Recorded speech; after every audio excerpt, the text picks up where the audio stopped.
বাচ্চাদের নজর লাগলে কিভাবে বুঝবেন? বদ নজর অনেক সময় বাচ্চাদের উপরে পড়ে। এখন এর থেকে বাঁচার উপায় কি? এই বিষয়গুলো আমাদেরকে অনেক সময় স্মরণ রাখতে হবে। বাচ্চা, বিশেষ করে মায়েরা অনেক কষ্ট করেন যখন একটা বাচ্চা লালন পালন করেন। এই বাচ্চাকে লালন পালন করতে, বড় করতে যে কতটা কষ্ট হয় একমাত্র মাই বুঝে। কিন্তু বাচ্চাদের অনেক সময় বদ নজর লেগে যায়, অনেকে এটা বিশ্বাস করতে চায় না। আল আইনু হাক্কুন, বদ নজর এটা সত্য।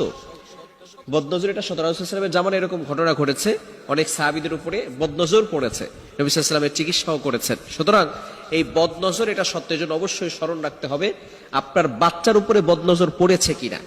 অনেক সময় দেখবেন আপনার বাচ্চাকে অনেকে দেখতে এসে বলে অনেক সুন্দর হয়েছে, এই কথার ভিতরে বদনজর থাকতে পারে। কিভাবে বুঝবেন আপনার বাচ্চার উপরে বদনজর পড়ছে? যদি আপনার বাচ্চার স্বাস্থ্য দেখছেন দিন দিন কমে যাচ্ছে, অথবা আপনার বাচ্চার চেহারা নষ্ট হয়ে যাচ্ছে, অথবা আপনার বাচ্চা রাতে শুধু কান্নাকাটি করে, মনে করবেন যে আপনার বাচ্চার উপরে বদনজর পড়েছে, কারো বদনজর পড়েছে।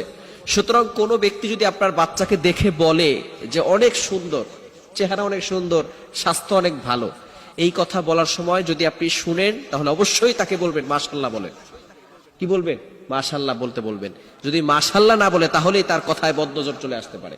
তার কথার ভিতরে এমন কিছু থাকতে পারে যে সেই কথার কারণে বদনজর চলে আসতে পারে। সে যে কেউ হতে পারে, এমনকি বাচ্চার বাবাও হতে পারে, বাচ্চার মাও হতে পারে, এমনকি বাচ্চার আপন জনেরাও হতে পারে। তারাও যদি বলে বাচ্চা অনেক সুন্দর, এই ক্ষেত্রেও বদনজর লেগে যেতে পারে। এজন্য খুব সাবধান। যদি আপনি আপনার বাচ্চাকে কাউকে দেখতে দেন, সে যদি বলে অনেক সুন্দর, বলবেন মাশাআল্লাহ বলতে। যদি সে সেখান থেকে চলে যায় তাহলে কি বলবেন? লা হাওলা ওয়ালা কুওয়াতা ইল্লা বিল্লাহিল আলিয়্যিল আযীম পড়ে বাচ্চাকে ফু দিয়ে দিবেন। তাহলে ওই বদনজরের প্রভাব ওই বাচ্চার উপরে আর পড়বে না। যদি কারো বদনজরের প্রভাব পড়েও যায় তাহলে কি করবেন? আপনি যদি বুঝতে পারেন যে কারো মাধ্যমে তার বদনজরটা আপনার বাচ্চার উপরে পড়েছে, তাহলে তার সেই জায়গাটা অথবা তার হাত একটু ধুয়ে, যে যদি তার হাত ধোয়া সম্ভব হয় তাহলে হাত ধুয়ে একটু পানি নিয়ে ওই পানিটা বাচ্চার গায়ে ছিটিয়ে দিবেন। অথবা যদি তার কাছে যেতে লজ্জাবোধ করেন তাহলে সে যেখানে বসেছিল ওই জায়গাটা মুছে ওই হালকা পানি দিয়ে আপনার বাচ্চার গায়ে ছিটিয়ে দিবেন। তাহলে ইনশাআল্লাহ এই বদনজরটা কমে যাবে।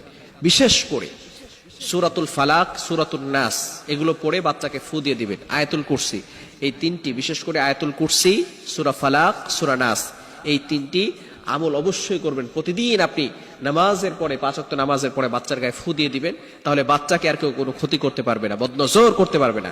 ছোট বাচ্চাদের অনেক সময় জিনেরাও অ্যাট্রাকশন করে থাকে, দূর থেকে বাচ্চাদেরকে জিনেরা অ্যাট্রাকশন করে থাকে, যার কারণে দুষ্ট জিনরা এরকম অ্যাট্রাকশন করার ফলে বাচ্চা রাতে কান্নাকাটি করতে থাকে।